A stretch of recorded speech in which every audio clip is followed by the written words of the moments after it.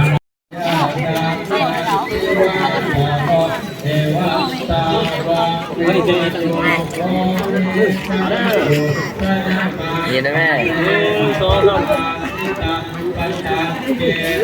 ผู้สร้างเมืองกวนแม่นบ่แม่นสร้างเมืองกวนบ่แม่นว่ะสร้างเมืองกวนผู้งามเนาะ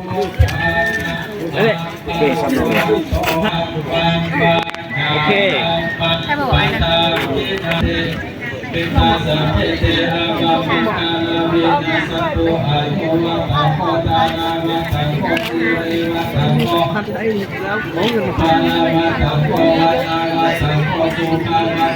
ป้ามาเอาบ่เสียงกาได้มาเห็นร้านข้าวของเบาเสียงเนาะได้มาใส่บาตรเนาะเศร้าน้ำไปได้เลย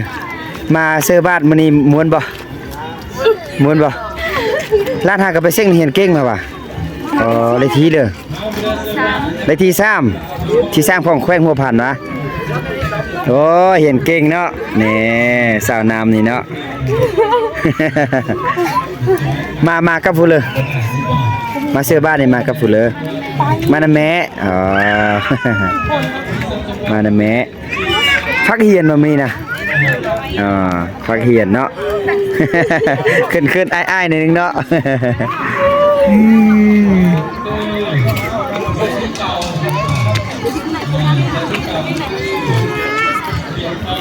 สาวน้อยเมืองกวนมีแต่ผู้งามเนาะ มานำกันเนาะนี่3คนนั่นบ่มีแต่ผู้น่าฮักเลยเนาะ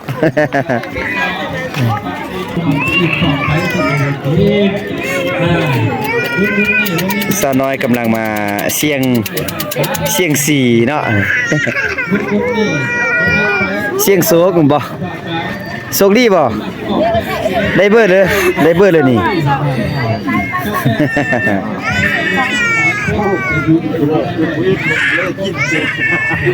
สาวนามเอาปรารถนาสิ่งดีๆเห็นป่ะ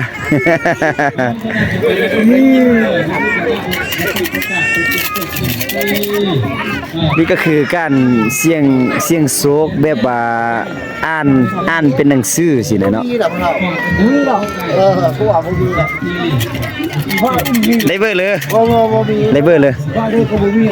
เบอร์11โอ้ดีหลายเนาะโชคดีว่ะนี่เป็นหมู่เดียวกันหมดทุกคนว่ะ3คนอ๋อ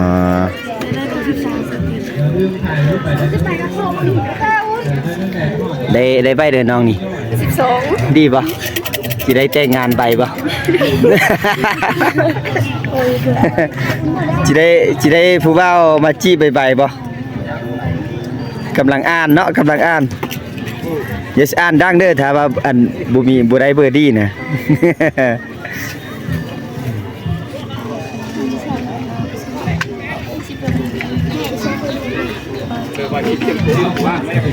เป็นไงเลยรู้สึกเป็นไงเลย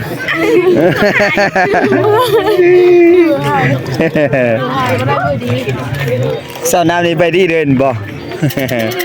หน่อยหนึง มาติด งานนี้ดีเลยเนาะ สาวโสดเด้อแต่ว่าแต่หรือว่าแต่บ่ฮู้เด้แต่ว่าโสดเพิ่นว่า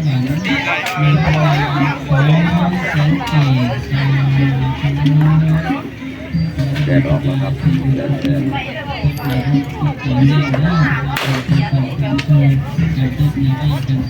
แต่ตอนค่ำๆมาจะเย็น สาวไข่ปิงเนาะไข่ปิงไข่จีตอนนี้ก็น่าฮักเด้อยามเช้า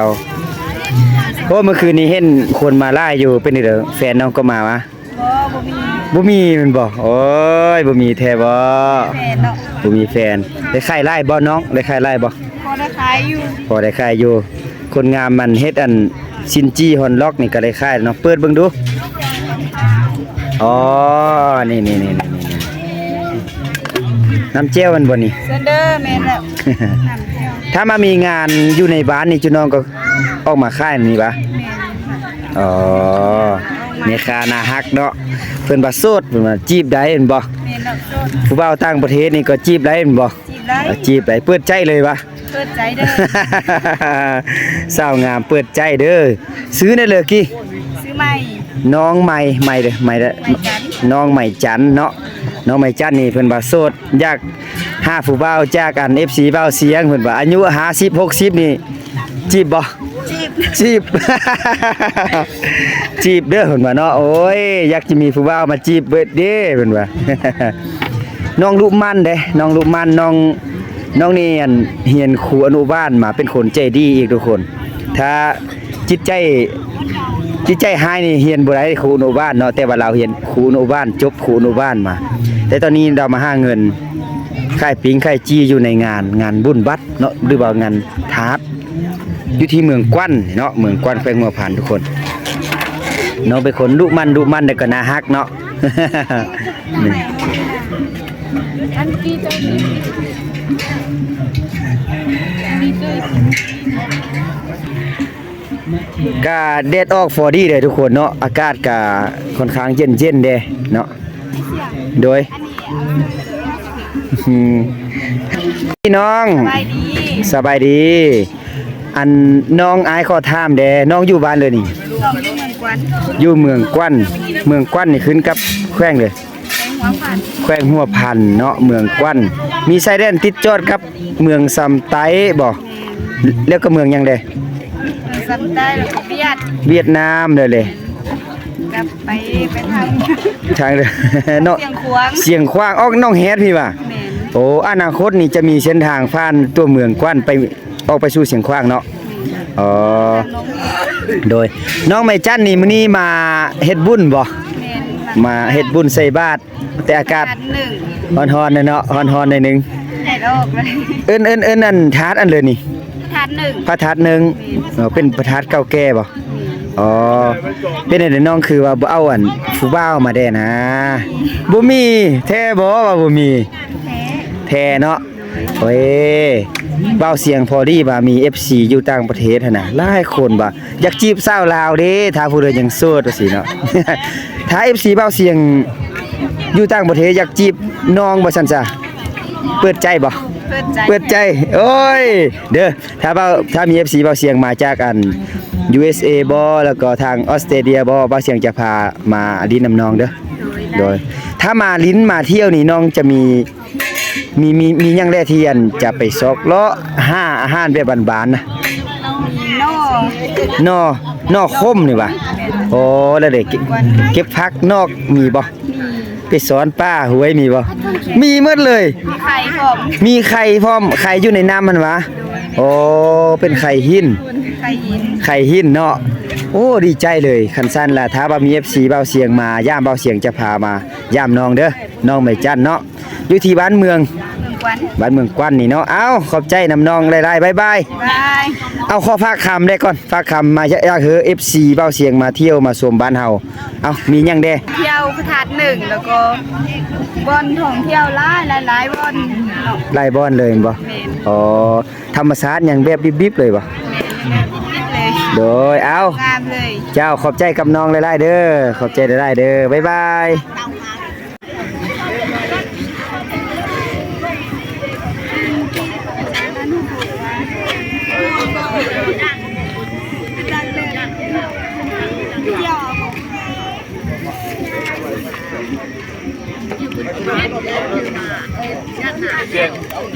มีกาแฟส้มและกาแฟดำนะ ทำบ้าคุณมานั่งกันมาเลยว่าเคยชมยิงกันเอาล่ะลงเงินเสียงไม่ใช่หนังใช่ไหม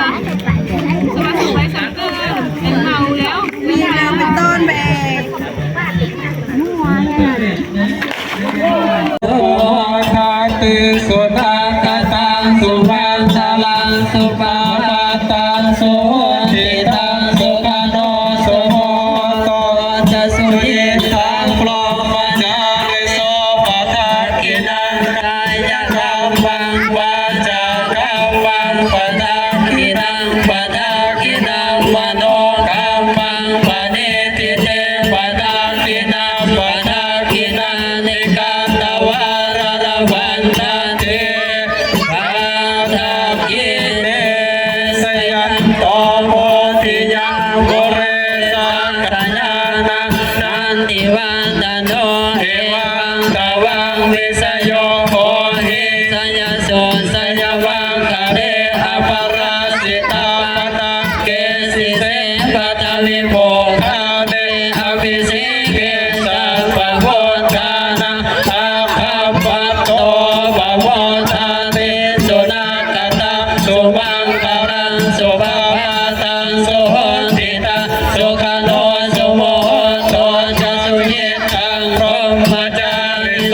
ปะทากินะกายกรรมังวาจากรรมังปะทากินังปะทากินังวโนปกรรมังปะเนติเตปะทากินังปะทากินังนิกัตตวานรพันตันเตปะทากิเนภวตุสัพพลังพลังจักขัตตุสัพพเทวตาสัพพพุทธานุภาเวนัสตันโตเทภวันตุเตภวตุสัพพมังคาระรักขันตุสัพพเทวตาสัพพธัมมาตุภาเวนัสตันโตเทภวันตุเตภวตุสัพพมังคาระรักขันตุสัพพเทวตาสัพพสังฆาโตภาเวนัสตันโตเทภวันตุเตสาธุสาธุสาธุอนุโมทนามิจุตังไฟเด้อนี่เอาใส่เลยเอาใส่เลยเอาใส่เลยโอ้เลยไปก่อนเด้อผมก็ใส่แต่ยอดเด้อผมมันจะเอาลงมาตามหลังผมเอามาตามหลังเด้อก็ใบไม้ต้นก็ได้ผมก็หนักผมก็ใส่ไม้เอาก็ใส่ไม้เอาเอาพวงใส่เลยเอากระแนกบังไฟสาธุงามเลยเป็นบุญกุศล